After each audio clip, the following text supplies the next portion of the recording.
Here we go. Hi, everyone. Welcome back. It's me, Jeff, and I am back for some more retro gaming. I've taken a bit of a break. It's been about 6 months since the last time I streamed. Hey, Rathologic. I did my 24-hour Extra Life marathon, and then I took a break. And that break turned into 6 months. So here I am. We are now 6 months away from my next Extra Life marathon, and I'm going to be doing some streaming again. So, if you're not familiar with me and what I do, basically I do whatever I feel like, but usually it's old or obscure games. I do it all for the Toronto Hospital for Sick Children as a part of Extra Life. There's marathon stuff down below. Don't worry about it yet. It's 6 months away. But suffice to say, I'm raising money for sick kids. It's a very good cause. You'll hear a lot about it as the weeks go on. Tonight, we are going to be playing some Wizardry. Not the original Wizardry, although it is a remake of it. This is Wizardry, the proving grounds of the Mad Wizard. Hey, Obsidian Fury, thanks for coming out. And Wizardry is one of the early dungeon crawler type RPGs. It was originally released for the Apple II. We are going to be playing a version of it for the Super Nintendo that is actually interesting for being one of the very last games ever released for the Super Nintendo. This compilation, which includes the first 3 Wizardry games, was actually released for the Super Nintendo in 1999, which is like fully 3 years after the Nintendo 64 was released. So this is a bit of an odd duck. I believe this is like maybe in the last 7 or 8 games that were ever released for the system. It was only released in Japan. We are playing a fan translation through some special wizardry, but we are playing it on an actual Super Nintendo, so it should be pretty fun.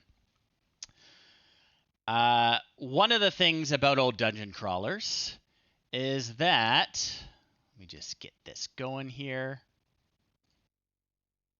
There we go. You actually had to draw the map yourself. So I have myself here. Let me try and get it all visible. Some graphing paper. I've got a pencil and an eraser. And we're going to be mapping the dungeon as we go because this game does not have a built-in map. Mapping the dungeon was part of the fun. Hopefully you think it's fun. Let me know if it's too hard to see. I don't know, I can zoom in more if it's not clear enough, but we'll see as we go. Yeah, the dungeons are 20 by 20. I forget how many floors. It's a map quest. It's a map quest. God, how many floors? It might be 8 floors total. I forget. It's been a long time since I played Wizardry. We're going to have a lot of fun. Anyway, let's get the game booted up, and we'll see how it goes. Let's see here. And again, I have not streamed in 6 months, so if there are audio issues or visual issues, just let me know. I will try to correct them. Anyway, here we go. Wizardry.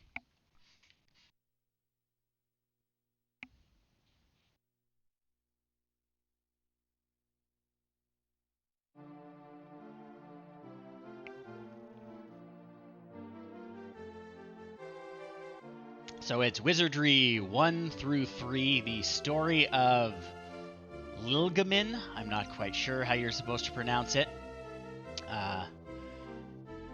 We are going to be playing Proving Grounds of the Mad Overlord, which is the first one.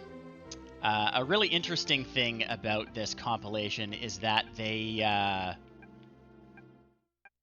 Yeah, the font is strange. They actually messed up the order of 2 and 3. So the original release is like Knight of Diamonds is the second game, and Legacy of Lilgamin is the third game. I don't know why they did this. What we can do is we can actually transfer our characters through the games. So if we end up deciding we want to play 2 after this, we can transfer them into Knighted Diamonds and continue. In gaming history, way back in the 80s, another cool thing was that a lot of games were intercompatible. So you could take your character disk, because your characters have to be on their own floppy disk. It didn't fit on the disk with the game on it. You would take your character disk and you could bring your Wizardry characters into the Bard's Tale, for example. So there was really weird stuff going on back in the 80s with transferring your characters around. But we'll probably only transfer them from one Wizardry game to another here. So we'll just get started on one. And I'll give you a little tour. I guess I'll give you the story. The story of Wizardry. Yeah, it was very strange. Everyone was experimenting, Duke. I think the story, I don't know if it's going to tell us.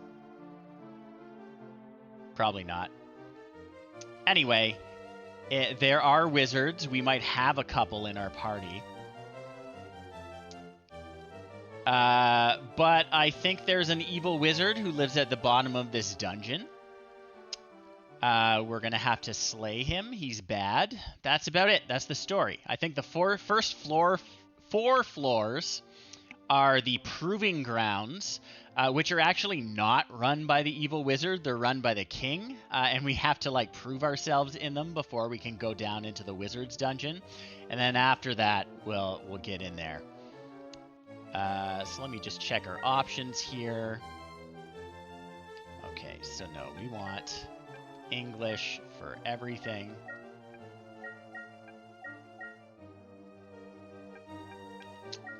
We want the numbers for Dumapic. Hey, Duke of Falls partner. And that should be good. So, Maze Fill is interesting. The original graphics of the game... because I don't speak Japanese, Duke, or read it. So in the original game, the maze was actually... it's in first person, as you'll see, but they were wireframe graphics. And I think we can actually, yeah, if we wanted to, we could do the old school wireframe graphics, but let's view it in all its Super Nintendo glory. Dumapic and Malor are mapping spells. The SNES version lets us actually like show our location on the map with Dumapic. I'm switching it to the old school version where it's going to give us our coordinates, but we've got our map here that's going to do that for us. So let's start this game, and I'll talk about how the town works. You'll notice that we can't do a lot right now because we don't actually have anyone in our party. You see at the bottom there, that's our party. If we want to get characters created, we have to go to the edge of town. And we have to go to the training grounds. And this is where we create characters. So I'm going to walk you through the process of how this works, but I'm not actually going to go through it here on stream because it takes freaking forever, and you'll see why. I've actually pre-rolled some characters that I like, and we're going to add them at the end of this. Oh yeah, this is a game that you have to read the manual for. And the manual is actually great. Because the creators of the game actually did all the art in it in the original Apple version. So there's like crudely drawn wizards and clerics and all that. It's ridiculous. So you want to create a character. First you got to choose a name. We'll call this character Name.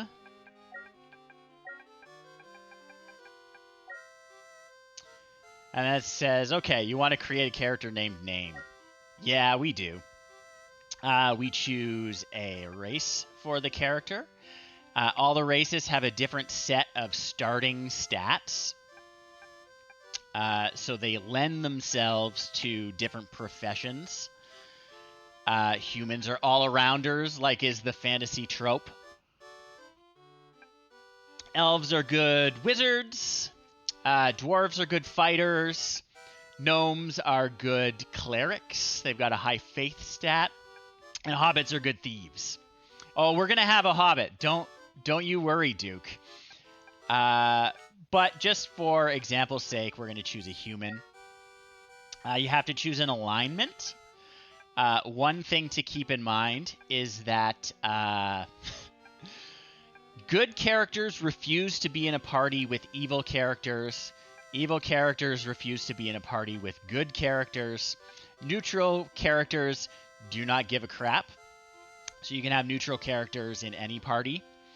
But there are a couple classes, professions that our characters will have that can only be a specific alignment.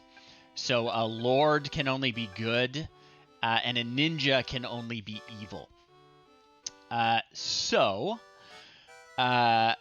We can change our alignment. Which has to do with beating on innocent creatures in the dungeon. Oh, yeah. Just absolutely cannot work together. And Duke, you actually called it. We are going to work our way towards having a Hobbit Ninja in this game. Hobbit Ninja is the ultimate killing machine, and we're going to get one by the time we're finished this playthrough. So let's just say good for now. And you'll see we've got some starting stats, and then we can distribute 6 points to these. If you look on the right, that box to the right of our stats is what classes we qualify for with these stats.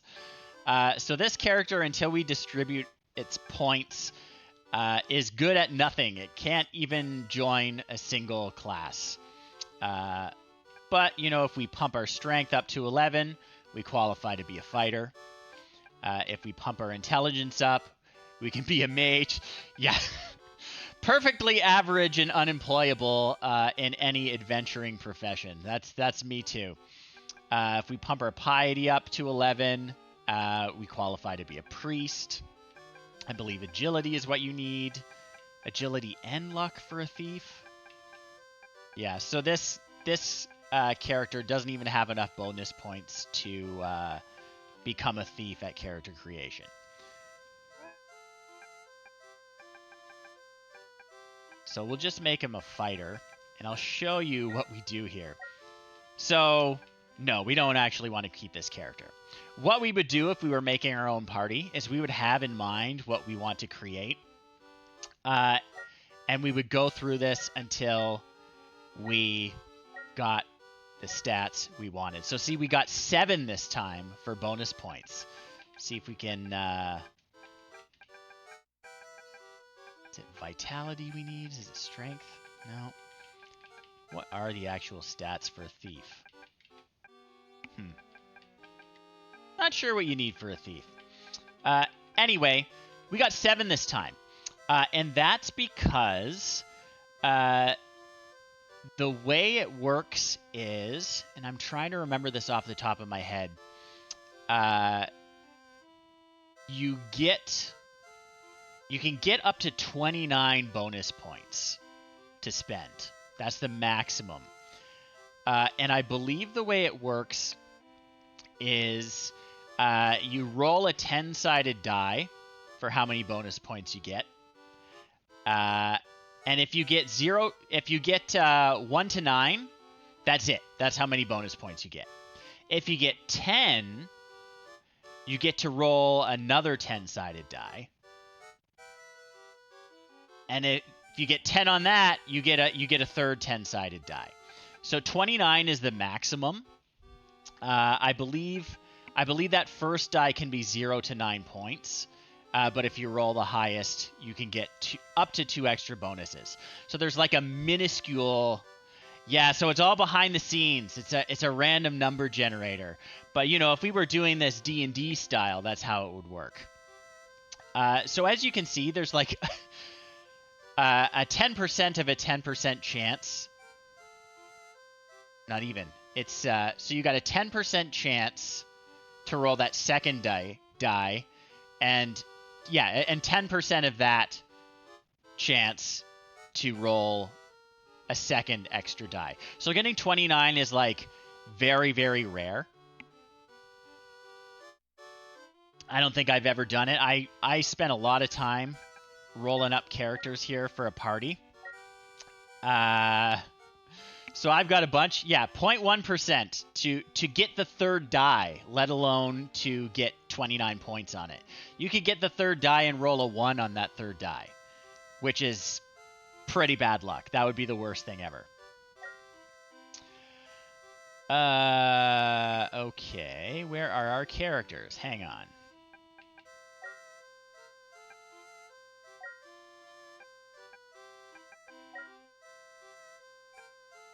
Did I not transfer my characters over? It's going to be very annoying if I didn't. Okay. So we didn't transfer my characters over. So we actually are going to create some characters. That's annoying. Let's create some then. I am going to...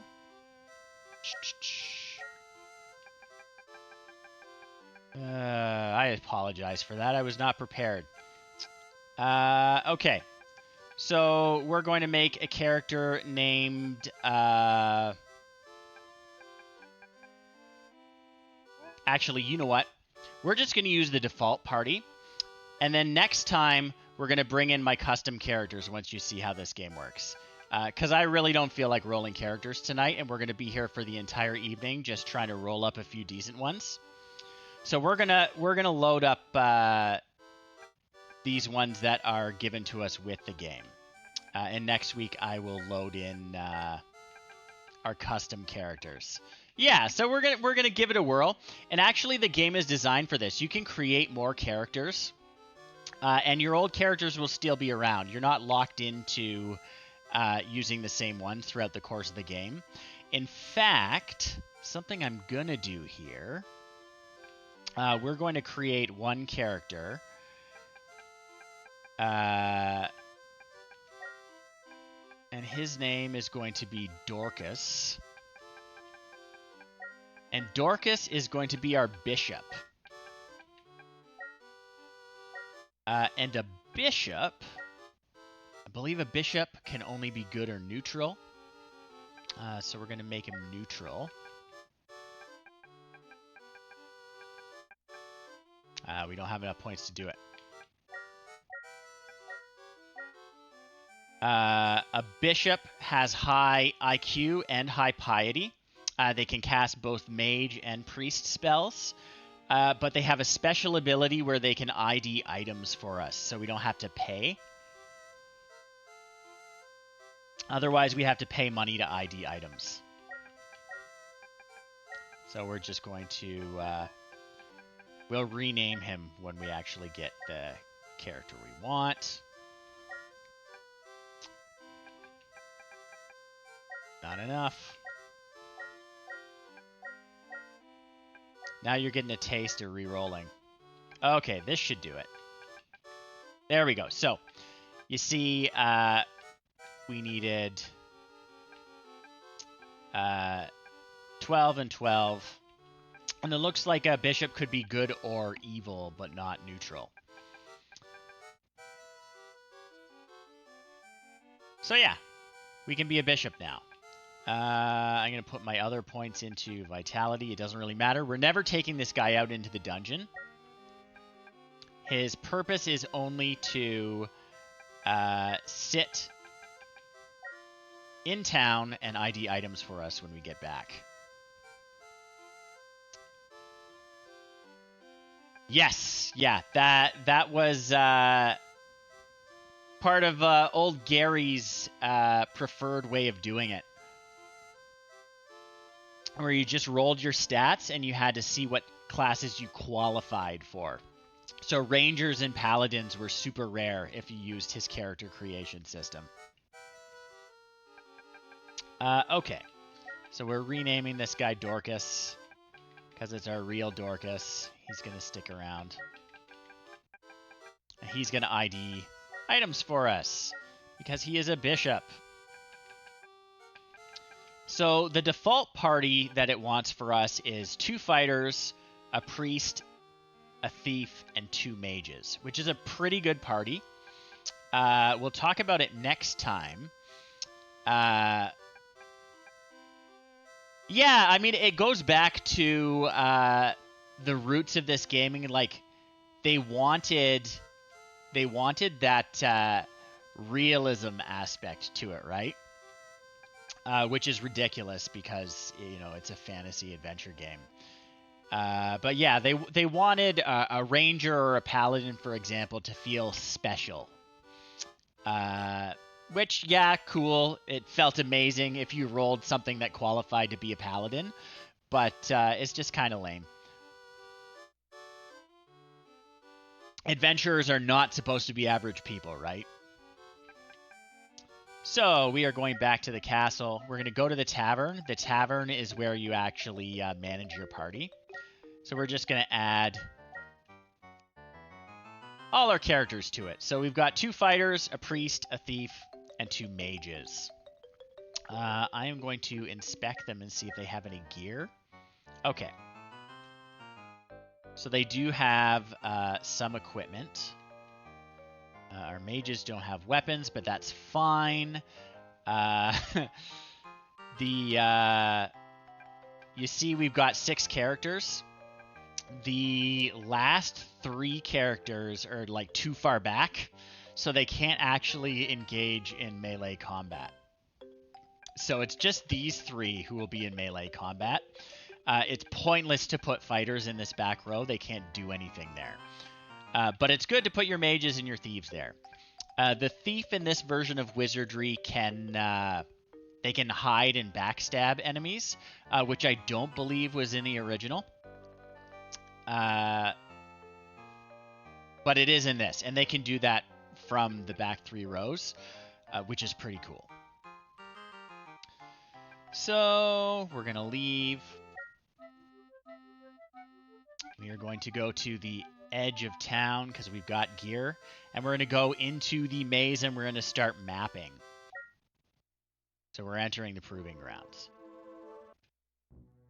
We don't want to take the stairs. So I know for a fact we are starting over at 0, 0. So we're going to put that on the map.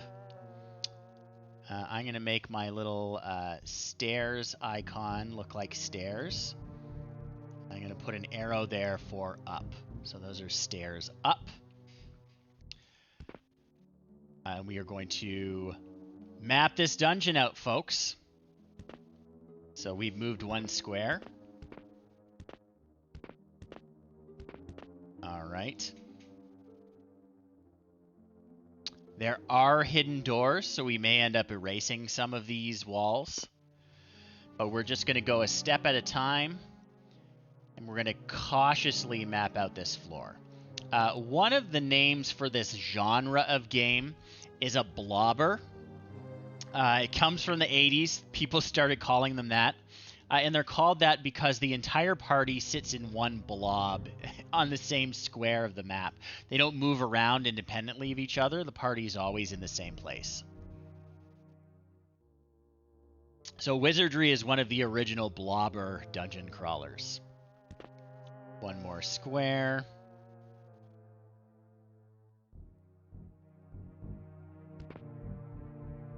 Another square. Another square.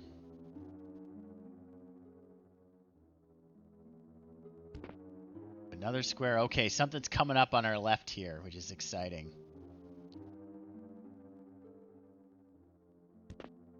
All right, so we've got a door there.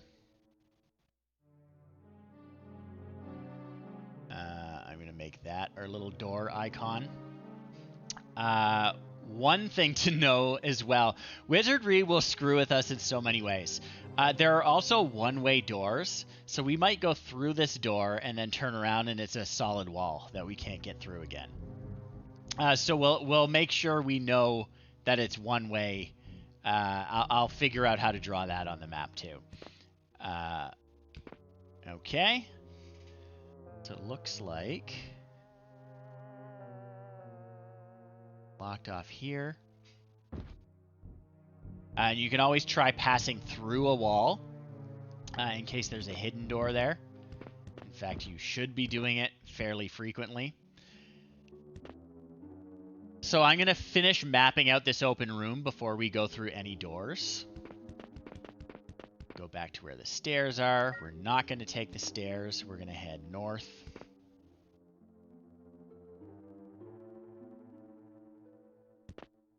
Square.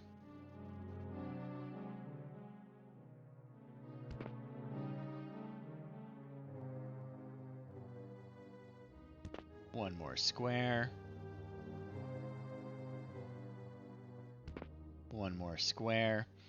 And at every step, there is a chance that we might run into an enemy, a monster in the dungeon. And there's a much higher chance of running into an enemy in the dungeon when you go through a door. But with every step, there's a little chance. And of course, where you are in the dungeon is going to affect what kind of monsters you run into. Oh, it's very intense. We have to be very careful in here, Obsidian Fury.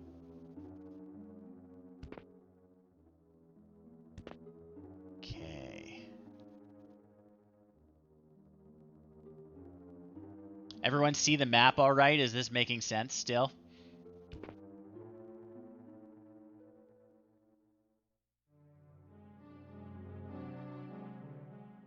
I bought this notebook, and it's great graph paper. I like that it's dots instead of lines, because that's much easier for doing these mapping.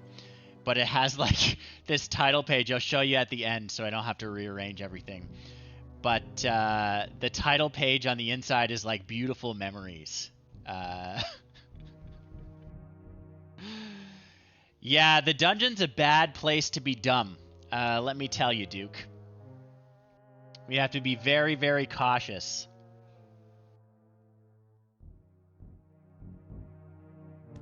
Looks like there's a corridor on our right. So we'll turn down there.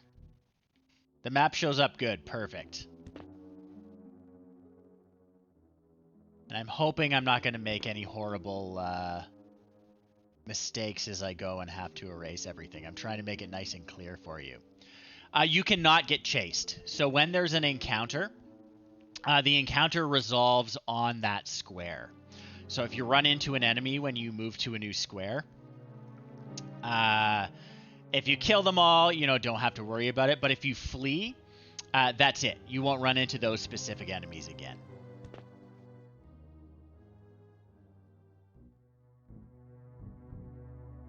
And same if the enemies flee from you, you can't pursue them. Okay. This one's got a door. And again, we're not going to go through any doors yet. We're just going to... Oh, okay. So, we had a random encounter. And we actually surprised the monster, which means we're going to get a free round. Yeah, it's... you know, it's like in Star Wars... when they're being chased by the Star Destroyer and Han Solo's like, don't worry, I know some maneuvers. And then he like drifts slightly to the left. That's all you need to do. Okay, so we're going to do this fight.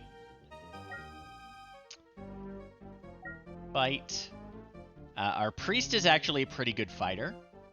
Doesn't have any spells yet at level 1.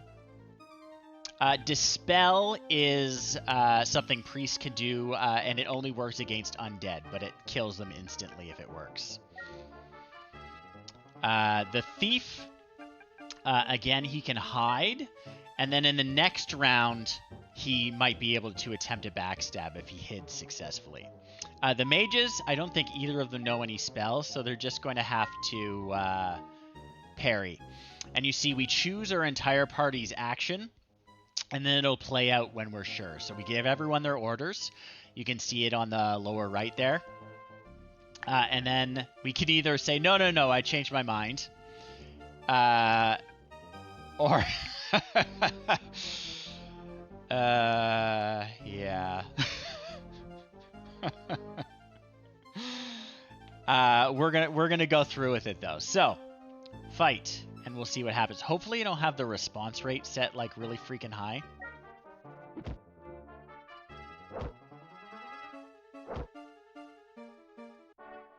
Okay, so we killed the monsters. That's probably a little fast. I might slow that down next time we play. But each survivor got some experience and some gold, and no treasure. Okay, so that's a pretty successful first encounter. Okay, so we're at this juncture again, and we're going to keep proceeding and mapping the dungeon. Again, I'm not going through any doors until I'm ready to.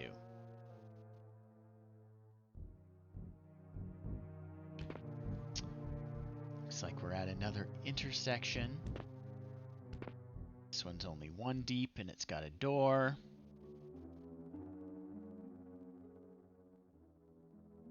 It's going to turn around.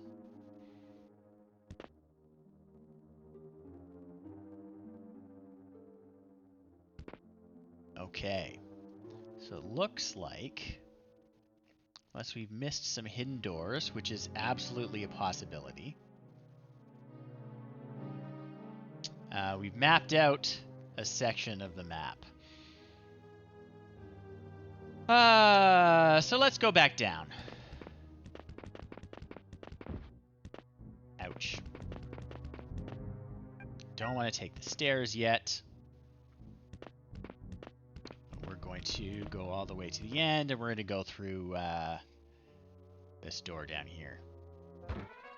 And like I said, there's a much higher chance of getting into a fight. We got surprised that time, but all their attacks missed, which is great. So we're going to do basically the exact same thing we did last time. Oh, our mages have... Did our mages level up?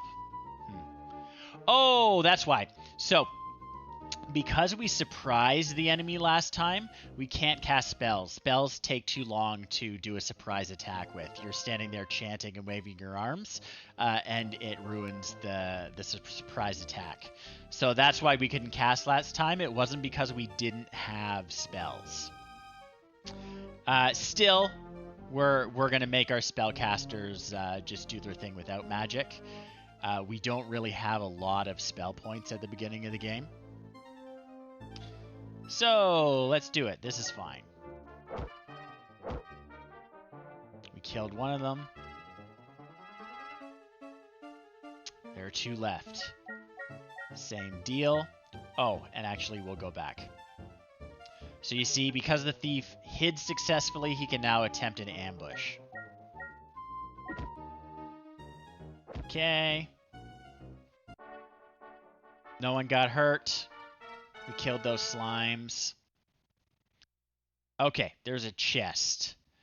Okay, so chests are super dangerous. They are nearly always trapped. They can almost always ruin your day if you spring the trap. So we're going to get our thief to inspect it. Our thief can both inspect and disarm traps. So he thinks it's a poison needle trap. We're going to inspect it again. Let him have a few tries doing it. So each time he thinks it's a poison needle, it's a pretty good bet it's a poison needle trap. So we're going to get him to disarm it now. And we'll see what happens. But when you disarm, you have to choose the right kind of trap. Which really sucks if you inspected it incorrectly. Later we'll get spells to be able to do this unfailingly. And also our thief will just be better at his job. But for now, it's pretty risky. So what can I say about these? Poison needle will poison someone in the party. A gas bomb, I think it just explodes and hurts us. Crossbow bolt will hurt one person in the party. Exploding box will hurt a little bit everyone in the party. A stunner can paralyze, which is actually awful. You are completely paralyzed until you go to the temple and get unparalyzed, or later we'll have spells to be able to deal with it. At a low level, it sucks real hard. A teleporter will teleport someone in the party somewhere random on the level. I think just the person who opened the chest. Mage blaster, I think will. I think it zaps all the magic points of any mage in the party. Priest blaster, same thing, but for priests. And alarm will summon monsters to attack us. Anyway, we think it's a poison needle. We'll see if we can disarm it. We disarmed the trap. Okay. So Fighter 2 found some armor. And everyone got $5. So as you can see, like with the mapping, everything is very careful and methodical in this game. We have to be very, very careful. So it looks like we're kind of out in the open, so there's nothing to draw on the map. So I'm going to move one square.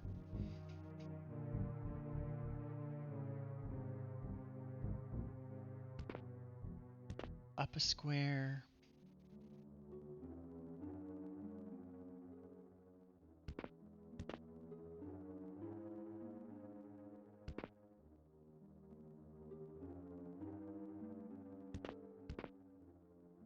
Okay. We'll just bump these walls, see if there are any secret doors. Doesn't look like it. Just smashing our faces on the walls. Okay. Before we go on, I guess I can talk about our spells. Yeah. We want to, is it read? Yeah, we want to read. So read will show us our spells and what they do. So you're going to see me checking this a lot. I may actually end up printing off the list of spells because they all have like magical names instead of telling you what they actually do. So, you know, our Mage 1 knows Catino, which puts a group to sleep. Mage 2, what do you got? You also have Catino. The spells they learn as they go are pulled from a pool, but they're not always going to be the same. So if we've got two mages, they're not always going to get the same spells as they level up. Let's see what our priest has. Priest has Dios, which I think is a healing spell. Yeah. Dios is going to be a really important one. We'll talk about healing when we go back up to town. But for now, those are the spells we have. Our fighters and our thief do not get spells. Oh, another random encounter. A friendly group of skeleton. So, it looks like we're a good and neutral party here. Here's something cool. We can change our alignment. So we can do things like get a evil samurai, which is not possible at character creation. And the way it works is when you run into these friendly groups. So if you attack a friendly group of monsters, there is a small chance that your good characters, any one of your good characters, they'll switch their alignment to neutral. Same deal. If you leave a friendly group of monsters alone, there's a small chance for each of your evil characters in the party that they'll switch their alignment to to good. Your neutral characters, are going to stay neutral. They simply do not care. They are morally ambiguous and ambivalent, which is very funny. Doesn't matter what they do, they're going to stay neutral. So these guys are mostly good, which means unless we want to screw up the party balance, we are going to leave the party. Now, if they turn evil in the middle of the dungeon, that doesn't immediately kick them out of the party. It only becomes an issue when you're rearranging the party again and you try and add them back into the party. So if you boot them out of the party, like say we're IDing that piece of armor when we go back to town, we're going to have to boot someone so that we can bring Dorcas in to ID it. When we invite someone back, you have to make sure you meet the alignment requirements. Yes, just completely balanced. These status quo neutrals. Another encounter. Okay, we got surprised. Okay, one of our priests got clobbered for a hit point.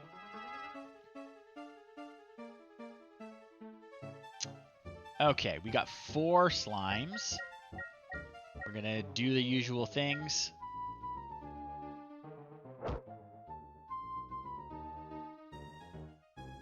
The thief got caught. But we killed 2 of them. So once the thief gets caught, he can't hide again. So he can just sit tight.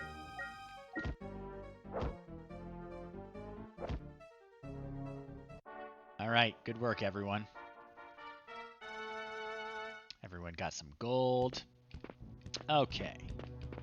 We're going to explore this room down here. And of course, there's an encounter when you kick in the door. Orcs. I'm trying to think if they're tough or not. I guess we're going to find out. I think there are 8 floors, Duke. 8 20 by 20 floors just like this.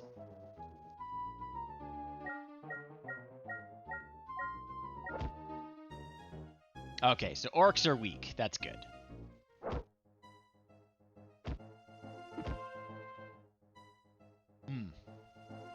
Did hit Fighter 1 pretty bad there.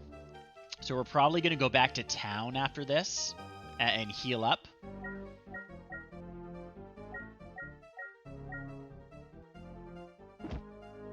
So one of the orcs ran away and we killed the last one. Yeah, a bunch of losers. Okay, okay. Thief can inspect it. He thinks it's an exploding box. He pretty consistently thinks it's an exploding box. Let's try disarming it.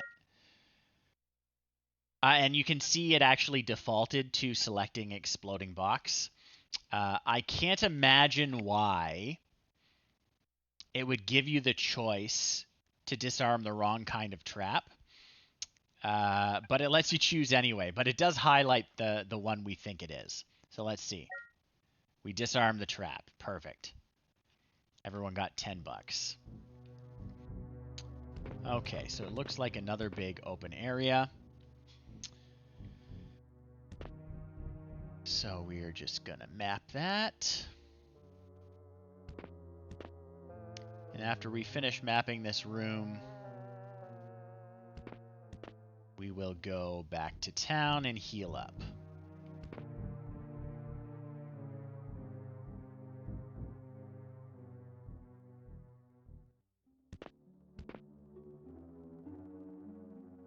Okay. The dungeon is taking form.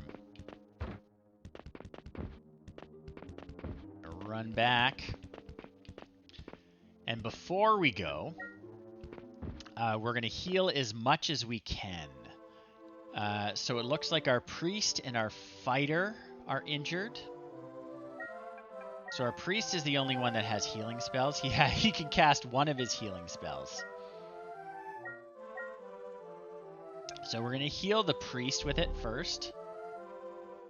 And you can see now he's completely out of spells.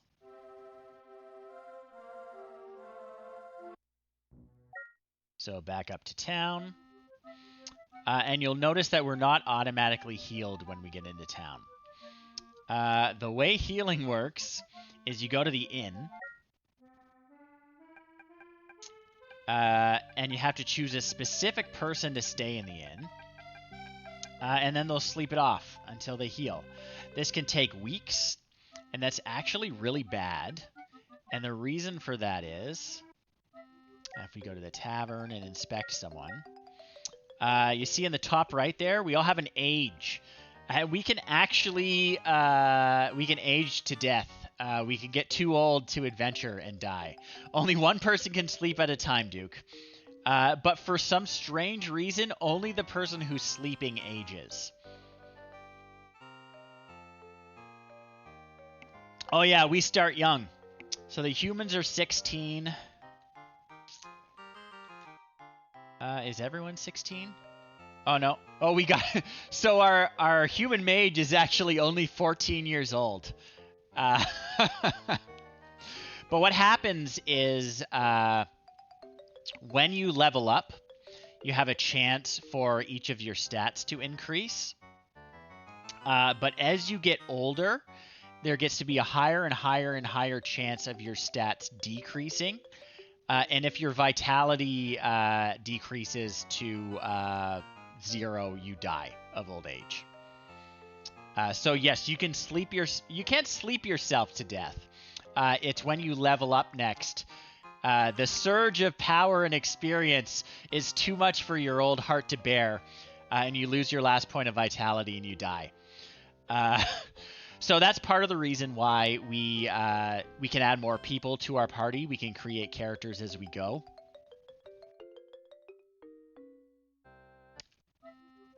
So part of that is that means we are going to use our priests exclusively to heal. We're going to use healing spells to heal everyone's injuries instead of sleeping. So the priest is the only one who's going to stay in the inn. It's going to be a long slog, Duke. So our priest is going to stay in the inn. And depending on how much you pay, it heals more per night. But if we stay in the stables for free, even though that's the slowest to heal our hit points, in one night, it will heal our magic points back. So Priest 1 naps. Oh, and it also tells us how many experience points we need to level up when you sleep at the inn. So we stayed for one night at the inn with the priest, and he recovered his magic points. So we're going to go back down to the maze. We are going to cast our healing spell on Fighter 1 who needs to be healed. That healed him all the way in one go. That's great. We're going to go back to town, to the inn. Our priest is going to have a little nap again. And now everyone's healed, and everyone has their magic points back. So that is our standard process for healing our adventurers without aging them to the point that they die of old age. As much as possible. I believe later there are some monsters that actually have aging attacks, which is going to suck real hard. And there are some items, I think, that can reduce your age, like potions of youth. But, you know, one thing at a time. So let's keep exploring this dungeon. So we explore down that passage. We're going to explore down this one, which is here. We surprise the monster, and it's a couple slimes. I think we can handle them.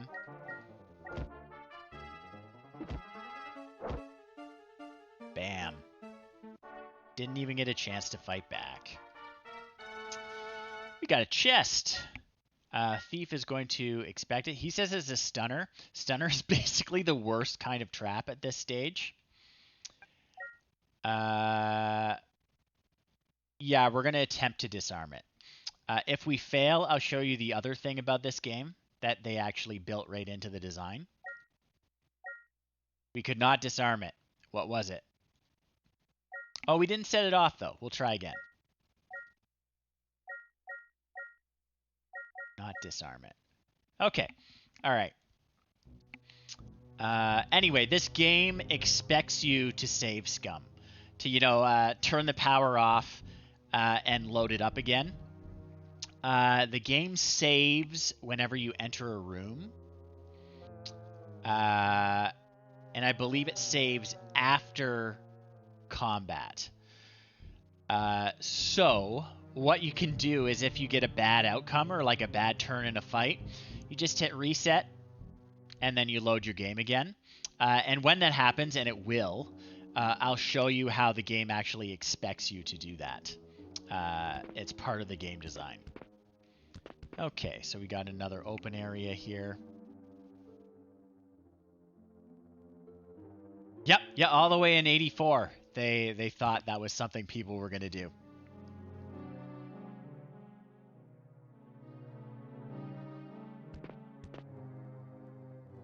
And keep mapping. Really, this is less a dungeon crawling game and more of a mapping game. Okay. A friendly group of skelly men. We're going to leave them alone. I don't know how we didn't see them in here, but we managed to get the drop on them anyway.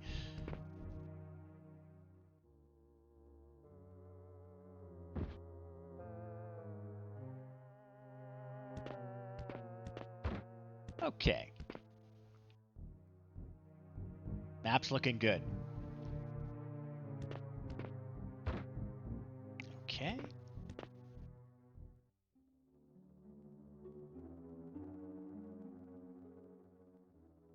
And if I'm remembering right, we're going to start getting to some really screwy tricks soon.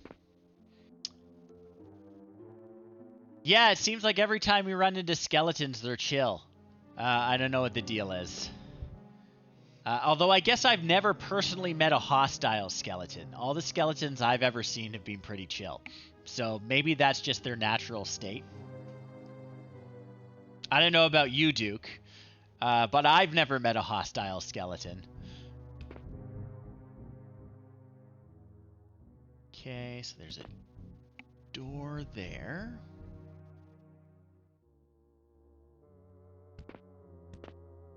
Keep going.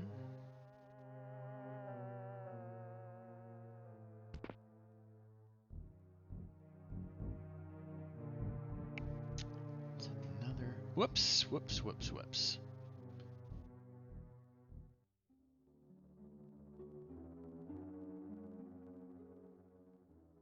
I'm one square too high. I think. Yeah. Okay. One time at the ROM, yeah. The night at the museum situation.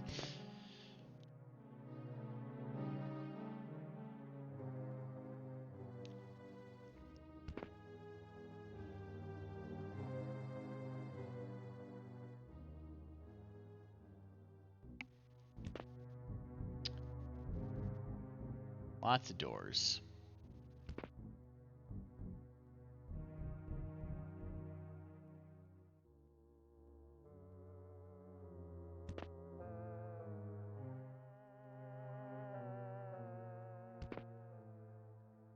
Okay.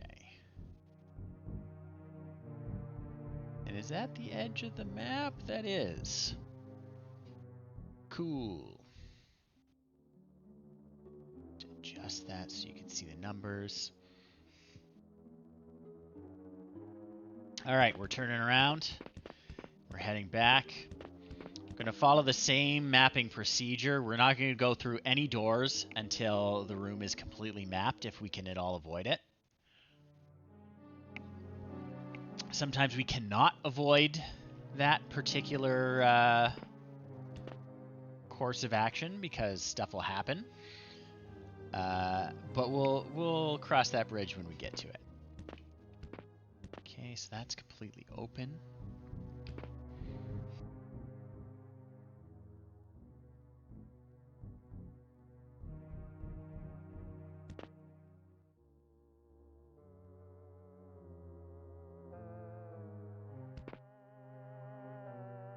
See, there's a door coming up ahead on the right.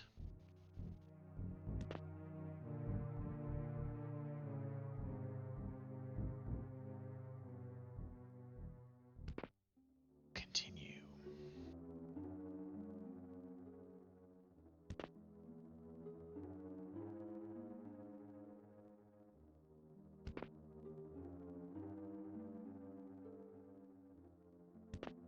Oh, what do we got there? Looks like stairs down to the next level. We use our little stair symbol. I'm going to put a down arrow so we know those are the downstairs. No, we are not going down yet. We're not even close to ready for going downstairs. Okay. So north. Oh, something coming up ahead. Again, we'll get there when we get there.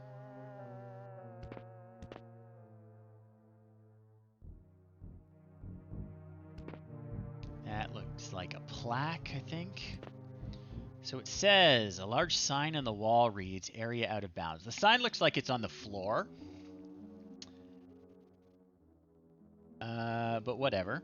So I'm just going to make a little note there. A. And down below, I'm actually going to write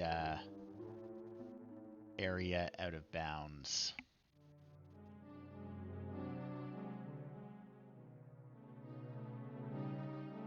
So we know it's there.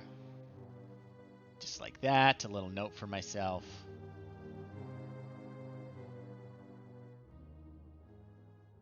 And I think it's gonna...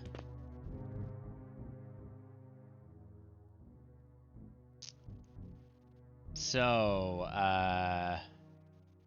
as you enter this room, a gold smoke fills it, and you feel compelled to leave immediately. And it booted us right back to where the area out of bounds sign is. So that's the take a step backwards gas, Rathologic. We can't get farther than that. So I'm just going to put a little question mark there now. There may be an item we find somewhere on the level that lets us proceed further. But for now, the gold dragon farts are preventing us from proceeding there.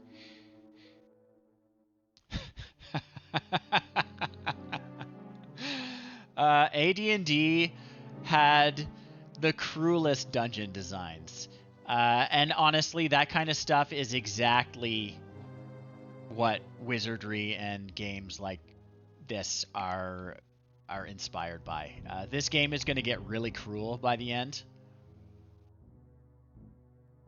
We're just scratching the surface. We haven't even had any bad luck yet. We've had only good luck. You can play this game and get wiped out in your first fight by a bunch of slimes. So, I guess we'll explore this area up here. Whoops, wrong way. Okay, where's that first door? So we're going through that door. Ooh, a no encounter.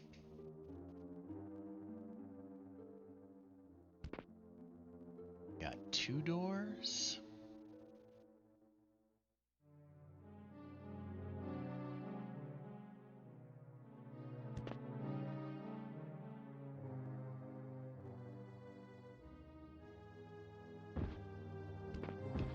Worth a shot.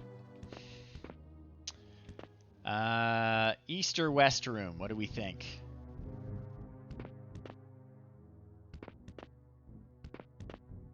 The doors look identical to me.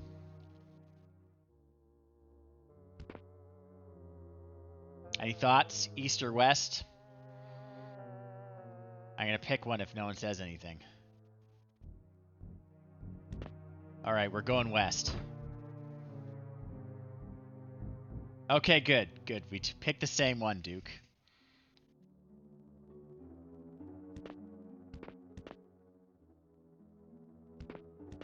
Go along the southern edge.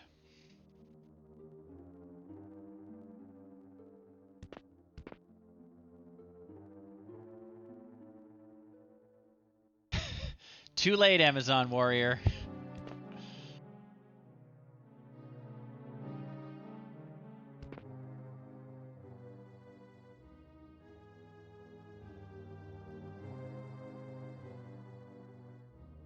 Don't worry, we'll go back and get that one.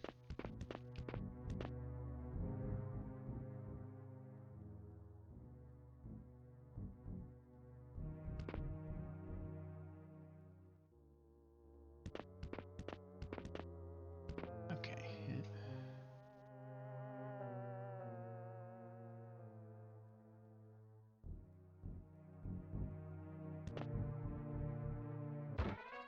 Oh, an encounter. Okay. 3 small humanoids. So, if your party is not super experienced, you don't always identify the monsters right away. So you'll get like these vague shapes. You can see they're kind of shadowy there.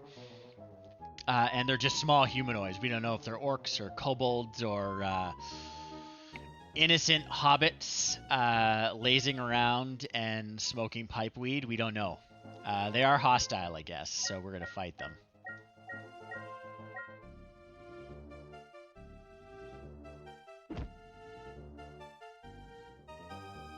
He didn't do a lot of damage there. We'll try again. They seem pretty tough.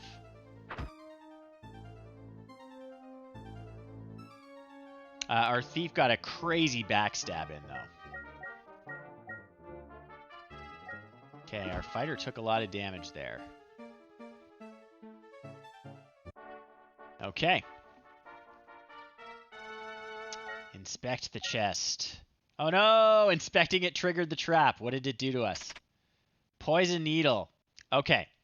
So, this is a bad outcome, especially at this stage of the game. So, like I said before, the game will not save until we leave this fight. So, I'm just going to hit reset on the Nintendo. And we're going to come back. And you're going to see how this works. Because this is actually an expected player behavior.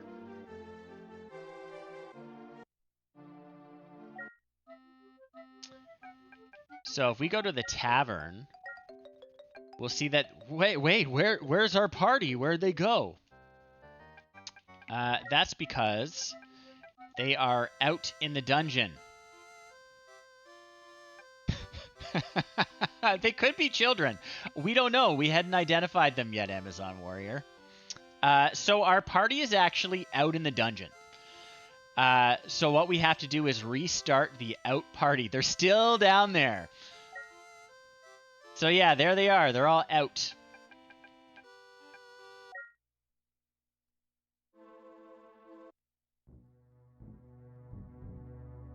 So it saved our game over here at the out of bounds thing.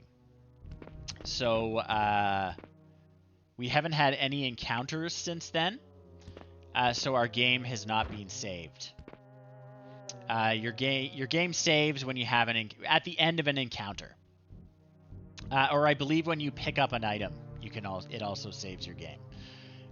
So that's it. That's the design. It expects you to just like, oh shit, and restart your game when something like that happens. So we're just gonna go back to where we were before, and we're gonna keep exploring. Let's see what happens this time when we go through the door. A friendly group of skeletons this time. We're going to leave them alone. Okay.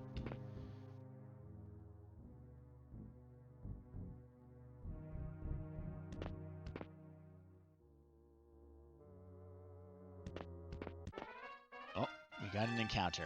4 scruffy men. Okay, these are probably bandits. We're going to run away. They will destroy us. We are not going to engage in that fight. And yeah, we're still in this tiny room with them, but they don't know where we are. Yeah, I don't know why these skeletons are so friendly to us. Wonder if that's a secret door. No.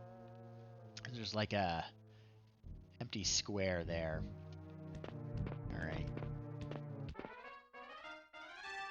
Okay, 3 slimes. We can handle 3 slimes. Maybe. Oh, pathetic showing. Okay, Fighter 2 did alright.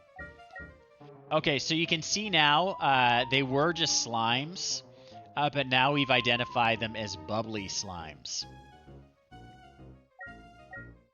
We've had a chance to get a closer look at them.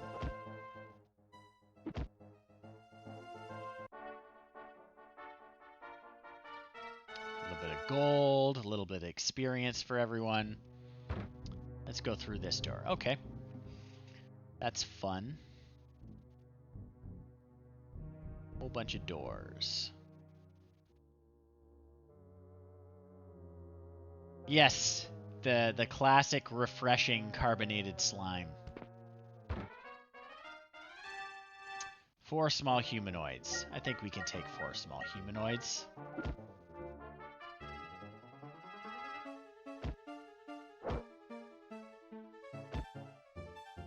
Uh-oh. They're hitting pretty hard.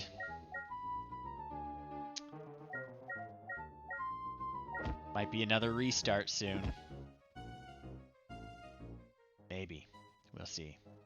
We definitely have to go back to town after this. Fighter 2 is hurting.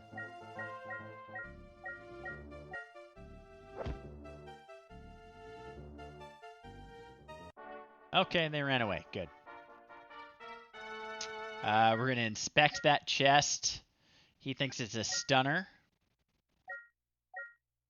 We disarmed the trap and got a tiny bit of gold. Okay.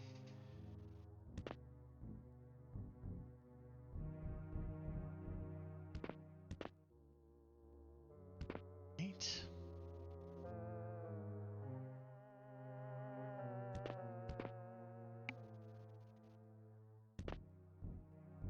Big empty room.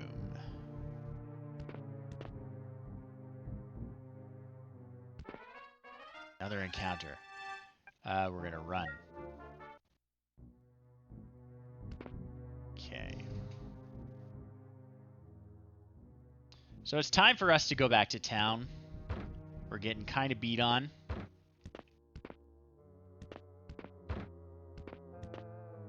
Let's see if I can remember how to get there.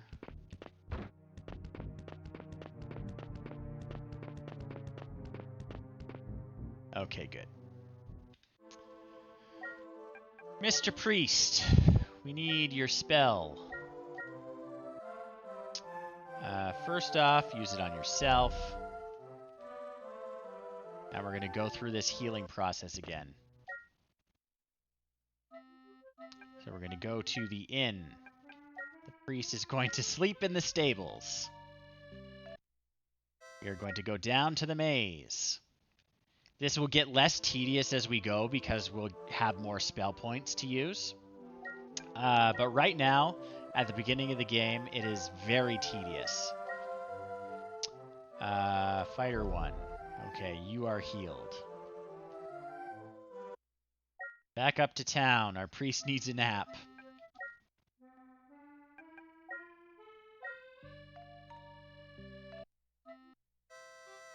Okay, back down to the maze. Priest, we need your spells. Fighter 2. Oh, you're going to need another cast or 2 of that.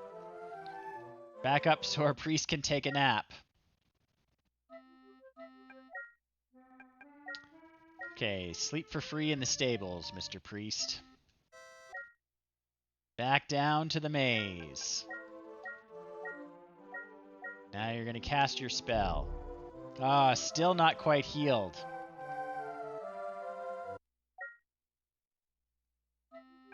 Back to the inn. Priest takes a nap. We go back down to the maze. The priest casts his spell. Okay, everyone is tip-top, but the priest is out of spell points, so we're going to go take a nap. in the stables. Okay. So, I'll show you IDing items since we did that. We picked up a piece of armor earlier. Who is it? Who did it? So we'll go to the trading post. Not you. Okay, so Fighter 2 has a piece of unidentified armor. If it's unidentified, you're only going to get 1 coin for it. If you identify it, what it costs to ID is how much money you'll get for selling it, which is dumb. It means why did you have it in the first place, unless you're going to use it. So what we're going to do is we're going to go to the tavern. We're going to boot, I don't know, mage number 2 out. We're going to add our bishop. We are going to give Fighter 2's unidentified armor. Whoops, not to the priest. Shoot.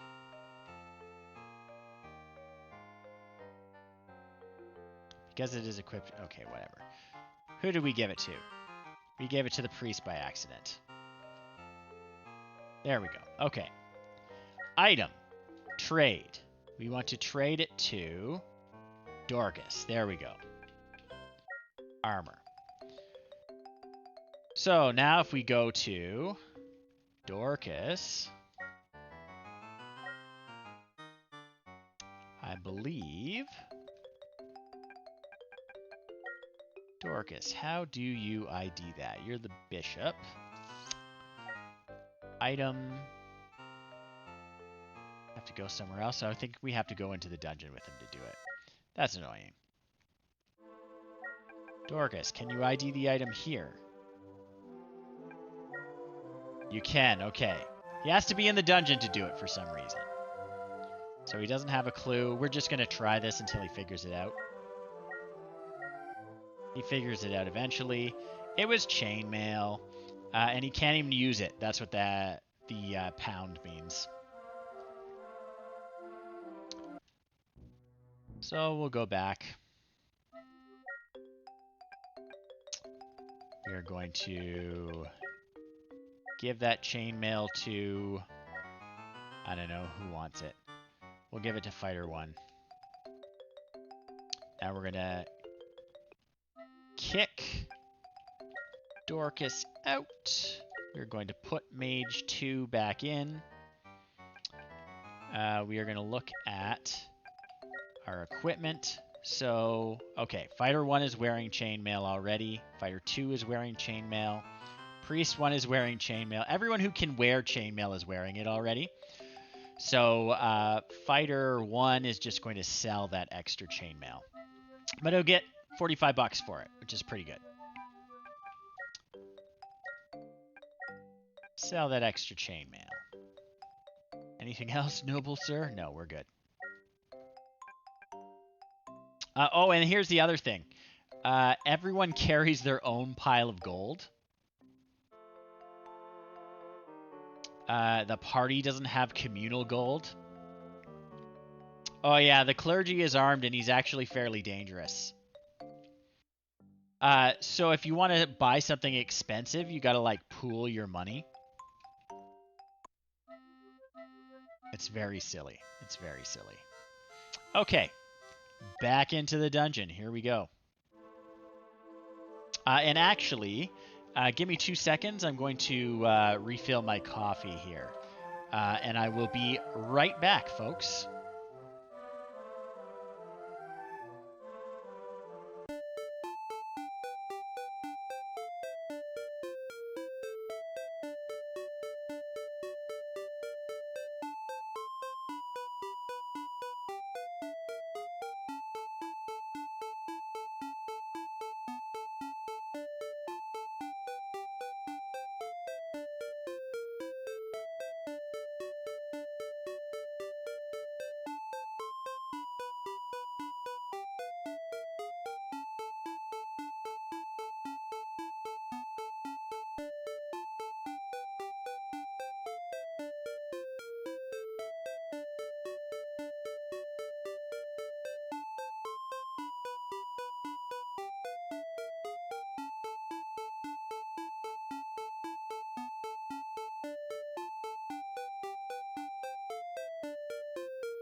Okay, I am topped off. We don't want to take the stairs. We are exploring.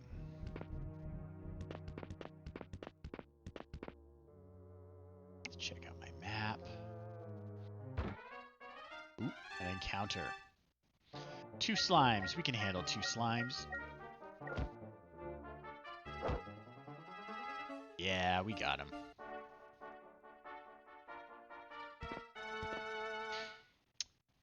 Okay, where were we? I guess this east room is unexplored.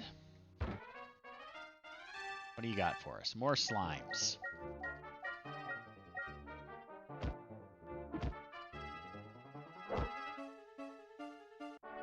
All right.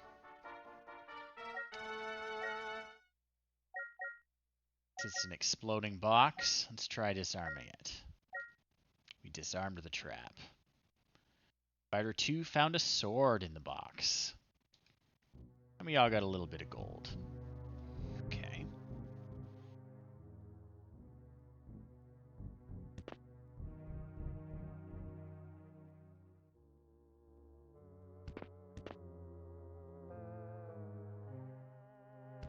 It's an interesting little room.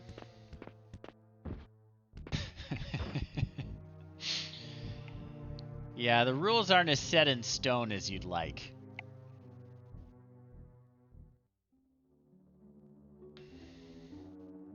Also, I remember in that movie with Daniel Day-Lewis and Liam Neeson was a pretty badass priest, so. It's Daniel Day-Lewis, right?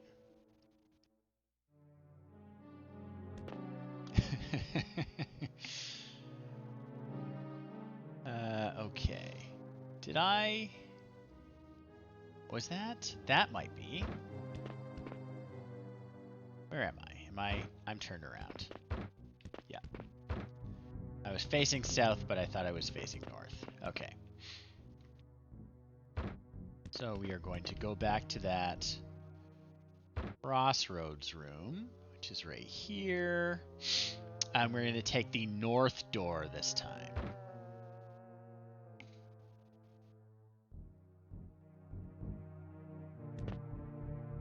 Okay.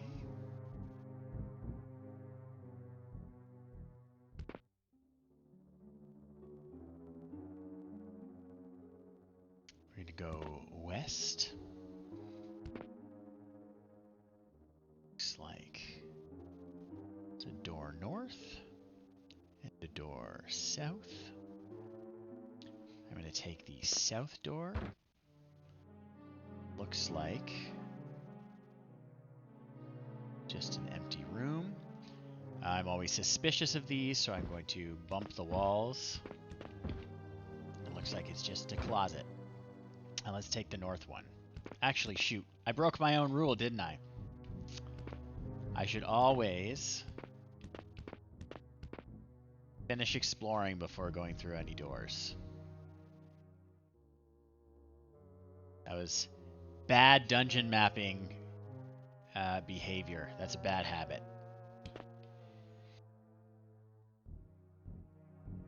That carelessness could get us killed.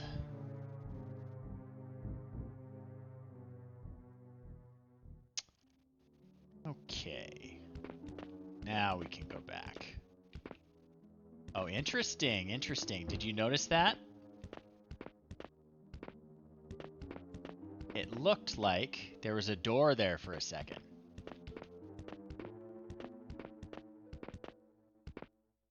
See it? So that's an invisible door. You have a chance to detect invisible doors. So this is actually, that's a hidden door.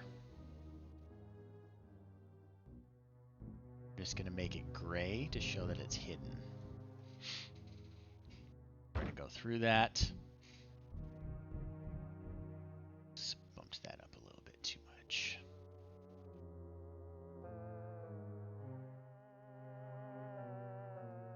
Okay, no. Now there's a cat on my map. Sorry, mister. He's helping. He swears.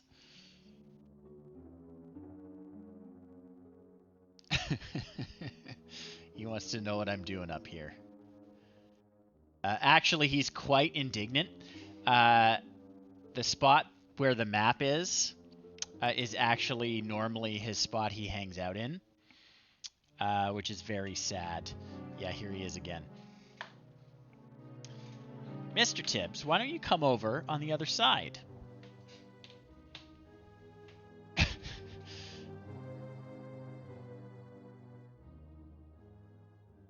Yeah, there you go. Just don't turn off the Nintendo, please. Alright, yeah, he is insisting that that's his spot. So I'm going to have to boot him. He'll learn. Next time I'll try and put his bed up on the other side and see if he understands. But yeah, he does not understand. That is his spot. Which, fair. It is always his spot. But, sorry, Mr. Tibbs. Okay, in this one, another little closet room. Just gonna bash the walls. Okay. So it really is just, alright. A dead end. So basically there's a hidden door that didn't lead anywhere. Very fascinating.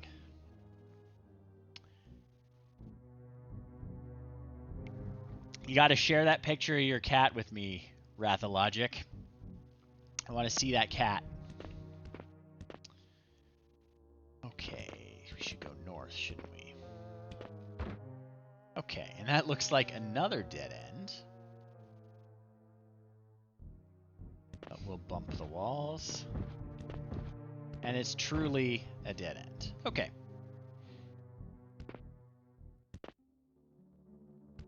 Cats are the best. They're very good friends, even if they're very annoying sometimes, and try to sit on your dungeon map. It's another one. It's a little closet. Yep, nothing special about it. Oh, this is a big open room. Okay. Go along the south side. Already got that wall.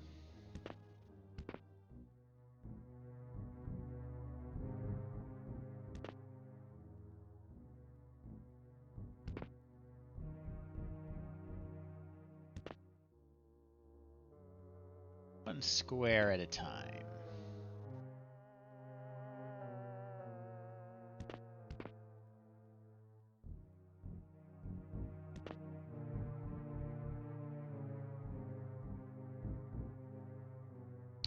Okay. Map is really starting to take shape, folks.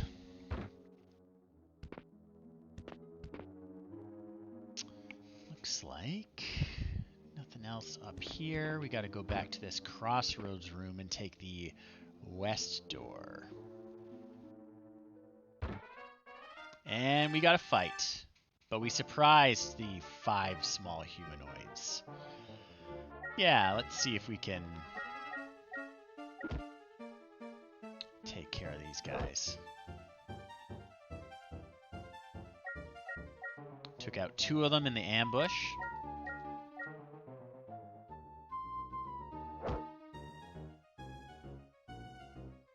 One ran away. One is killed. That was a pretty good fight. Alright, we got a crossbow bolt trap. See if we can disarm it, thief. Good job. That's what thieves are for. And Fighter 1 found a robe. Okay. Looks like another big one. We'll go south one. Which puts us here. Nothing new to draw. Nothing new to draw on the next one. Got this here. North 1. North 2. East 1. Right. I'm going to bump the walls along the south, see if we can get at any of those gaps. Doesn't look like. The dungeon levels aren't necessarily completely filled out, so like stuff like this, there's not necessarily anything there. But it is satisfying when you find out what's in those gaps. Turn south, I think. Yeah, there's no compass either. We have to use a spell to figure out what direction we're facing if we lose track. Which can happen because, yes, there are squares that will spin us around in a random direction, and there are teleporters too. So, be prepared.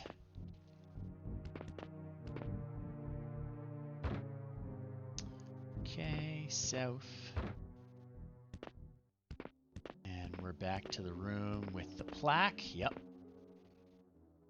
Plaque is at A there. So we're going to go down and we're going to start exploring along this hallway. So, what's through this door? Nothing so far.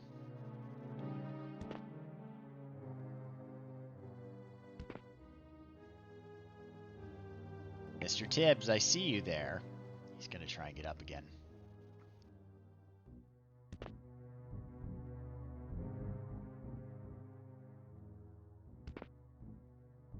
One step at a time.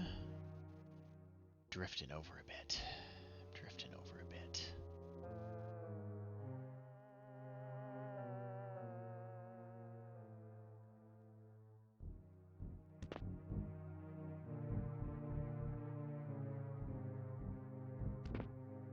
Long hall.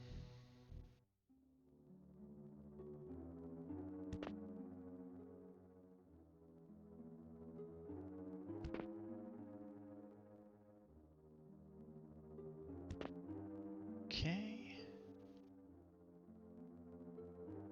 There's a door there. Let's check it out. And we got a fight. Slimes we can handle.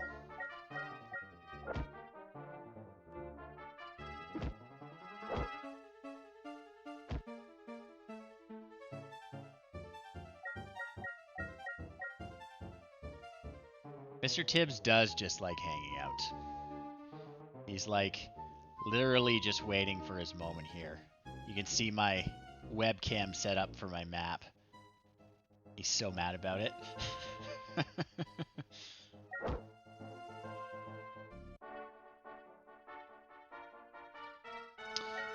Okay, thief. The chest was not trapped. All right. That's good. That's good. Yeah, he's really upset about it. The problem is, I could put the map on the other side, but I'm right-handed. So it would be super irritating for me. And there's plenty of room over there. I've got a huge desk. I just need to like set up a little bed for him over there so he knows that's where he needs to go when we're doing this.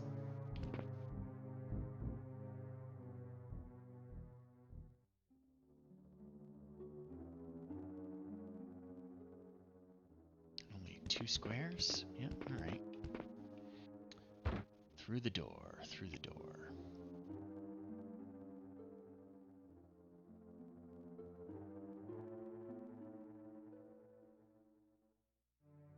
Just rearranging my map so it's all in frame.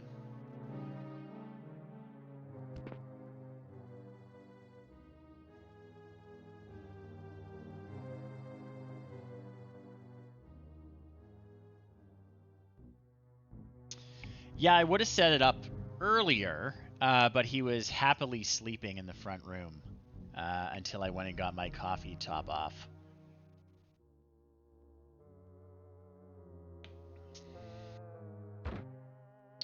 Okay. Got a more open room this time.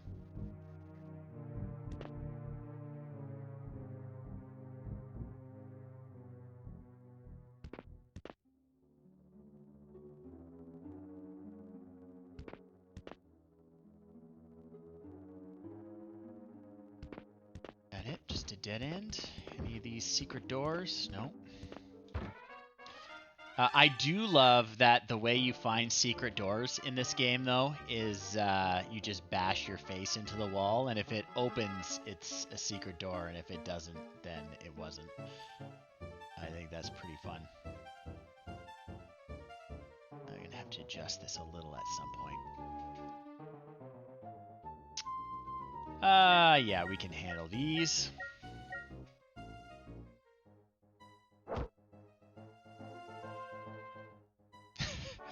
Well, you know, I've smashed my face into a lot of walls in my day, Duke, but I have not found a single secret room yet. Someday, I hope.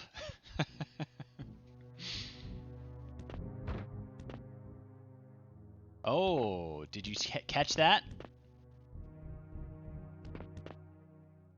There's a secret door there. So that's that one. In this room is a silver statue of a boar. Well, first off, I'm going to make sure I map that. A silver statue of a boar with horns and long fangs. On the wall by the statue is a message, partially obscured, that appears to have been left by passing elves. It is hardly legible, but some comments warning about ghosts and demons can still be made out. Will I search? Yeah, so first off, I'm going to make a little note B. Oh, we found a key. Fighter 1 found a key. So B is a key. Not sure what it's for. But we shall see. We shall see.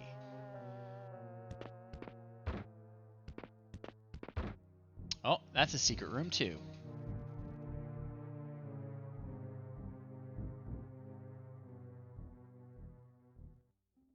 That's also a secret room. And I will tidy up this map a little in between sessions. This is the rough scribbled version.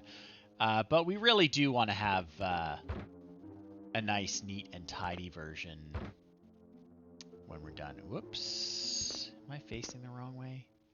Uh-oh.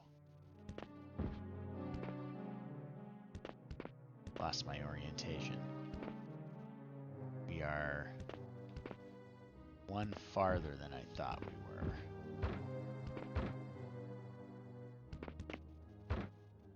Oh my god, Mr. Tips. You're not helping with me keeping my head in the dungeon here.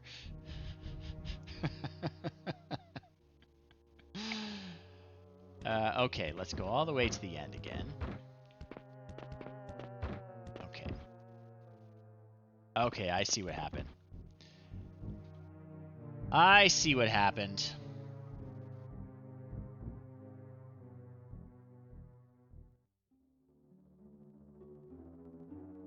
I got disoriented is what happened.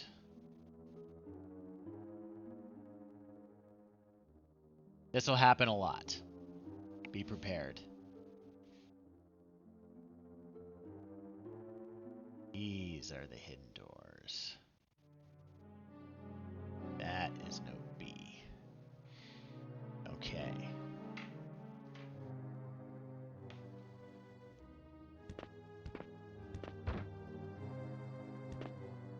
Okay. Yes, that is correct.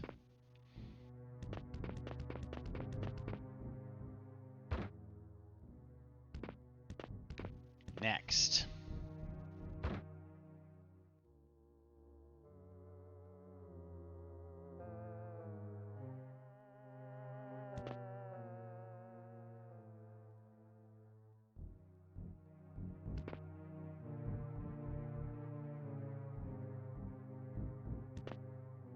step at a time.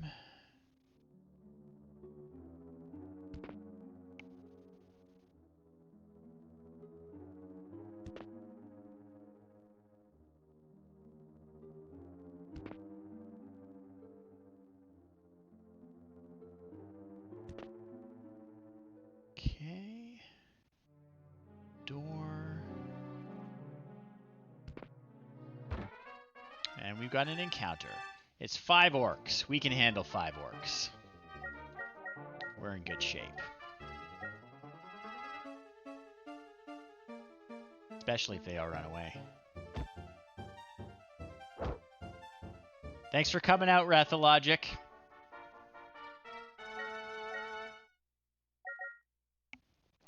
We're going to disarm this trap, which we think is an exploding box.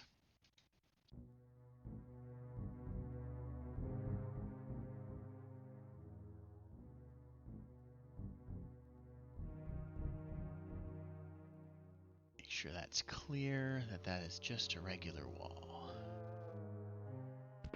Okay. It's got a door on it.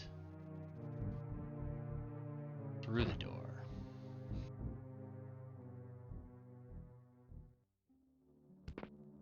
Another step. Another door. Pretty cool, pretty cool. All right.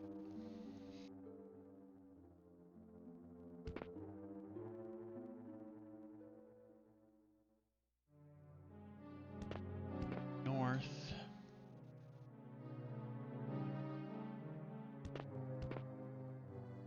Okay. Okay. Secrets here? Oh, yeah, there was a secret. Looking for those gaps. Looking for those gaps. That is a secret room. Or a secret door.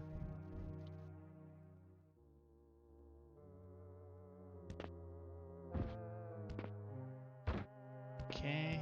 Let's see if this one... Yeah, that one also has a secret door. Cool beans. We love secret doors. Okay. What this game doesn't do is you will never get trapped permanently. So there will never be like a one-way secret door that leads you somewhere with no exit. That's never going to happen. So that's one nice thing about this game. Let me just boost that up a little bit. So you can see it all. I have to adjust that angle a bit next time. Yeah, so it's tough, but it's fair. It's never going to put you in a situation where there's no way you would have known that you're going in somewhere with no way out of. And it's certainly not going to save your game when you get there. So it's mean, it's rude, it's tough, it's confusing, but it is fair. There are no no-win scenarios.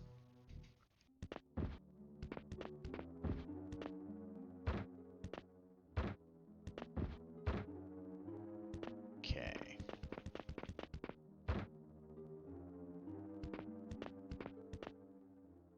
Up the next one. Whoops. And yeah, you have to actually open the door. You can't just run into it.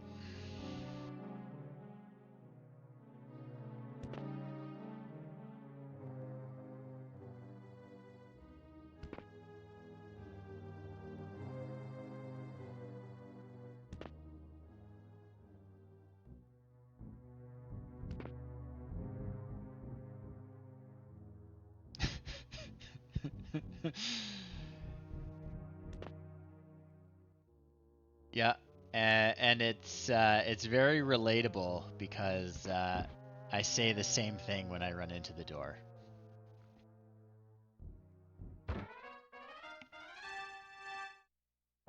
All right, we got 2 slimes on the other side of the door.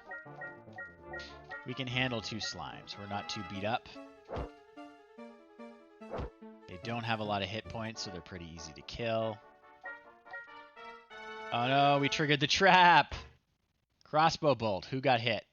It looks like our priest got hit by the crossbow bolt, but he's not too hurt, so we're fine. We are not going to restart and load our game.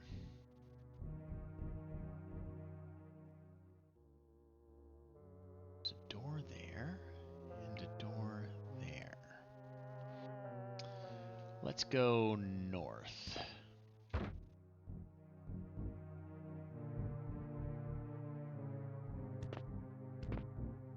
Right, sure enough. Is this a secret door, though? It is not. Nope. No secret doors. So let's try going east. Right?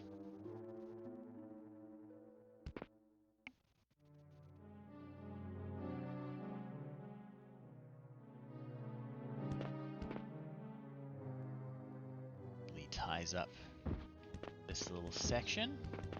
Any secret doors on the south? Oh, there are. Another friendly group of skeletons. I think they are our good luck totems at this stage. They're great. I love the friendly skeletons.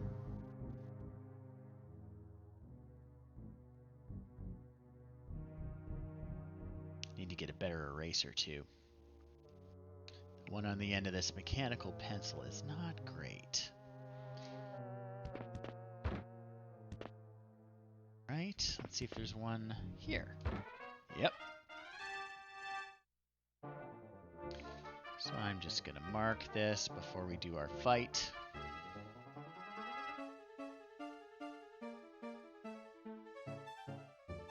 You can enjoy the exciting battle music. Alright, let's fight these small humanoids.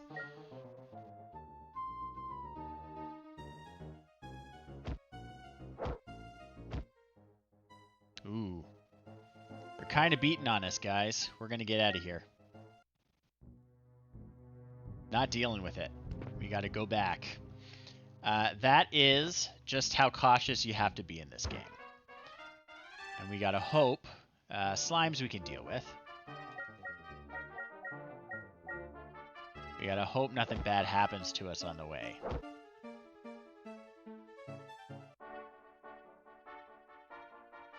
In fact, I'm going to use my healing spell now. And heal up fighter number 2, who could be killed at any moment. Okay, that's a little safer. A little better safety margin there.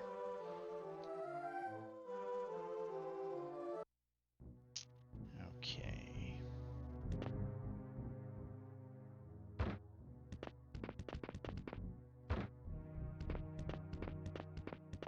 Okay. Back to the stairs.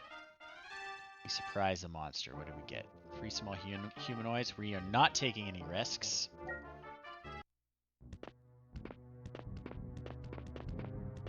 We are going straight up and healing ourselves. So, the priest is going to nap in the stables. And he's actually pretty close to leveling up. You'll notice we haven't leveled up at all yet.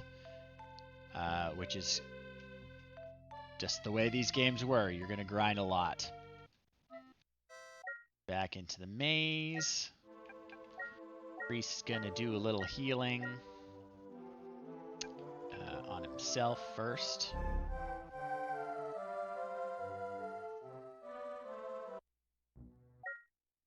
The stairs. Priest is going to nap. We're going to go out to the maze. We're going to heal fighter 2 the rest of the way, hopefully with just one cast of this spell. Hey. Okay.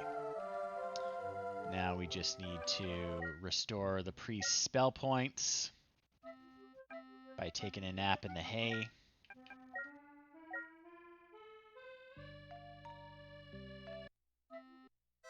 Okay, back down to the maze.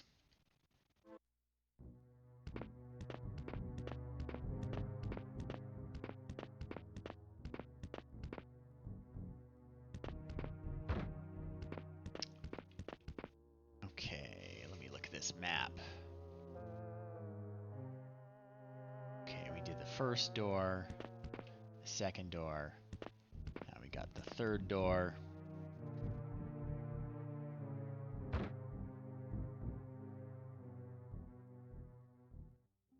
Fill that in.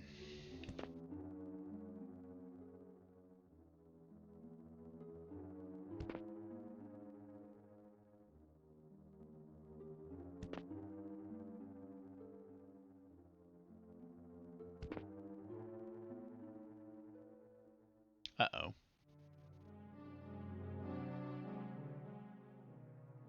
Am I counting wrong?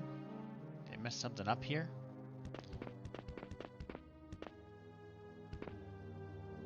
One, 2, 3, 4, 5. Something's not right here, is it?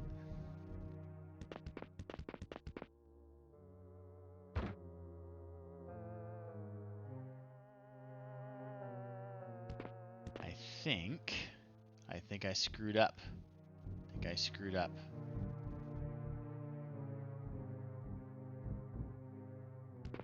Let's go back one and check.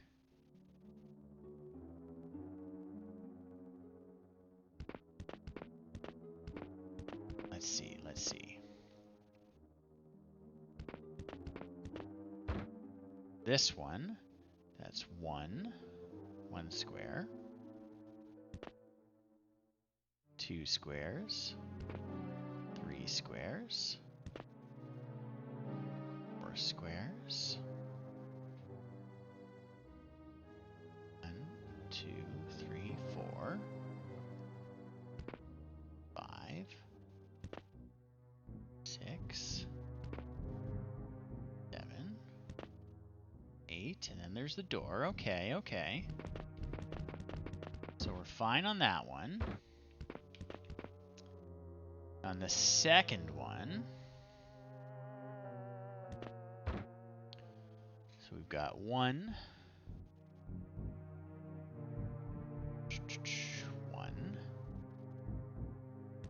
2, 3,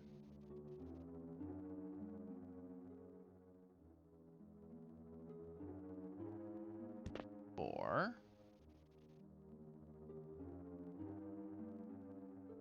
Where's there? 5, 6. Okay. We screwed up here.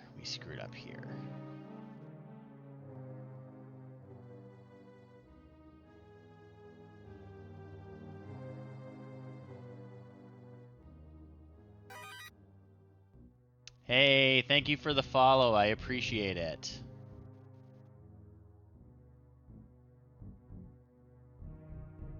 One, 2, 3, 4, 5, 6. Oh, it's a spammer. Get out of here, you loser.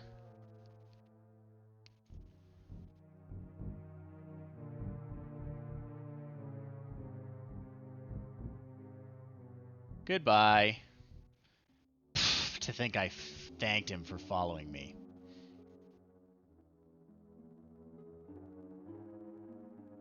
Lost my count and everything. 6, right? 1, 2, 3, 4, 5, 6. Okay.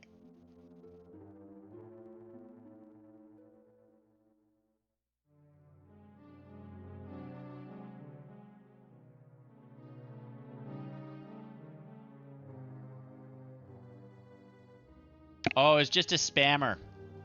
People come into the chat and they're like, oh, I can get you a bunch of followers. You just have to pay me money for it. So whenever that happens, I just immediately ban them. So they're gone now. But the loft and follow, like that person did, So that gets my attention when I'm streaming and I say, oh, hello, who are you? And like everyone pays attention. Super annoying. Not a real follower. Lame. Okay. So. This basically is all gonna get erased because we gotta remap this.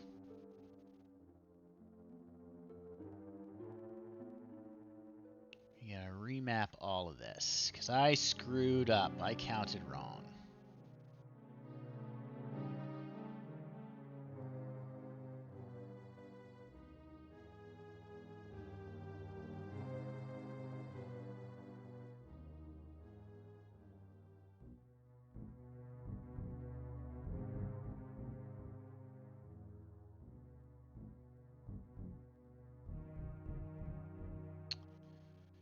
So 1, 2, 3, 4, 5, 6.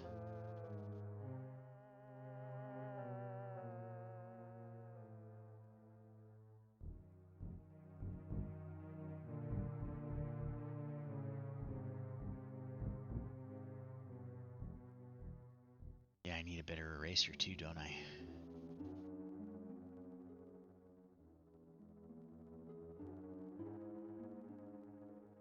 There's a door there.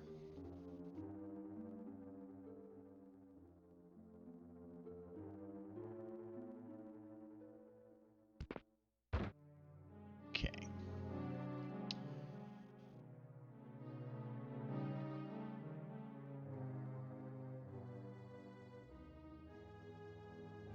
Door there.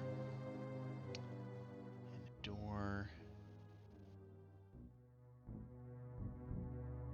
here.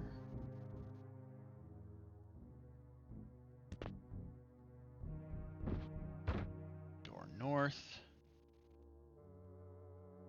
Does this.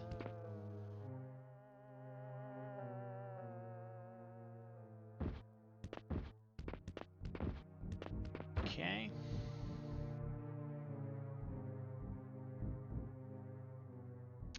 And the door east.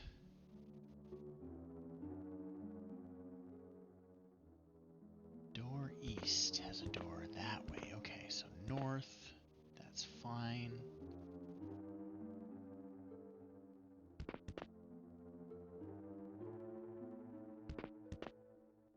That way.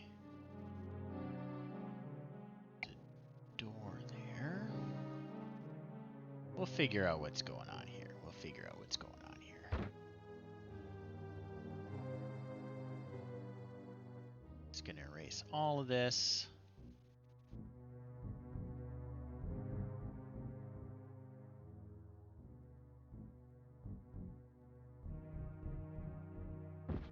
This becomes much easier. Oh, that's a hidden door. Okay.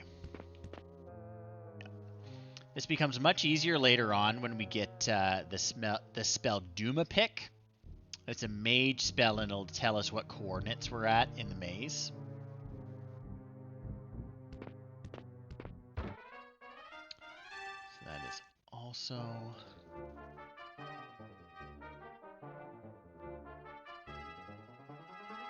hidden room. Hopefully this isn't getting too messy for everyone.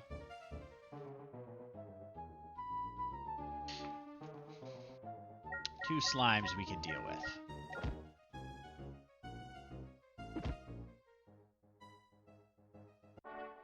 Pretty good. Inspect that chest. It's a trapless chest. Open her up. Was not trapped. 8 gold. Okay. 4 small humanoids. Let's take them out. Thank you for the follow. Hopefully you are a real person and not a spammer like the last person. I appreciate it if you are a real human being. Thanks for watching this stream. They all ran away. So you don't get experience if you don't kill the monsters, but you do get their treasure. So we got gold anyway. Okay.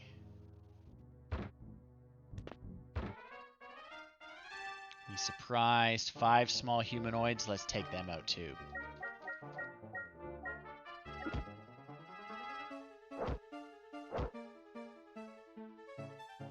Four small humanoids. All right.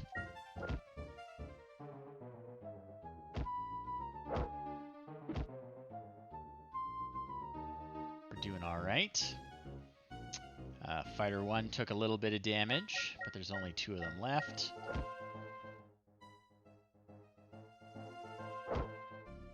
One of them ran away. One of them hit our priest. There's 1 left. There we go. Lots of experience. Tiny bit of gold. And you can see...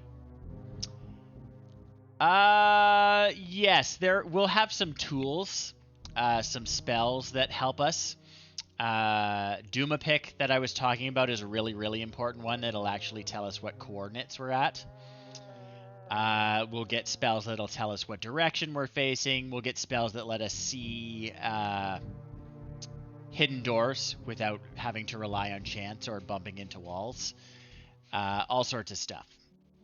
We will get less useless. And actually, we are on our way to being less useless. If you look at the bottom now, little ampersands beside our first 4 characters, that means those 4 are ready to level up when we go back to town. Yeah, as we get more experience. Same deal.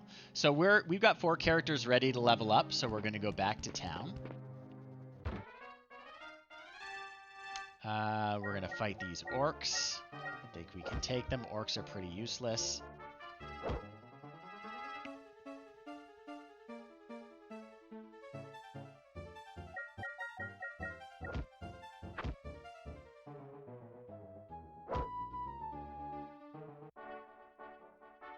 Alright. And now everyone's ready to level up.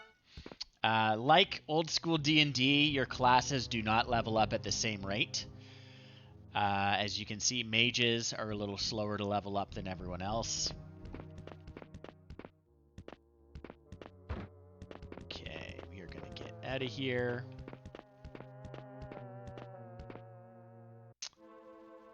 Okay, our priest. I want you to cast healing on yourself.